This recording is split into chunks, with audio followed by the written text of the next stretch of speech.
لن تستقيم لك على طريقة، فإن استمتعت بها وفيها عوج، وإن ذهبت تقيمها كسرتها، وكسرها طلاقها.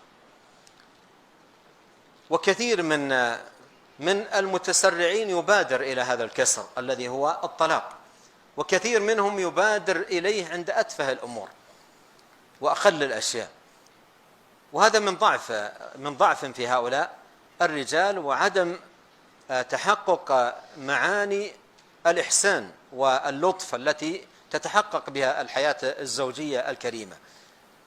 فبعضهم ربما طلق عند نوع من الطبخ، أو نوع من الغسيل، أو نوع من الترتيب للبيت، أو نوع من الترتيب لنفسها، أو نحو ذلك،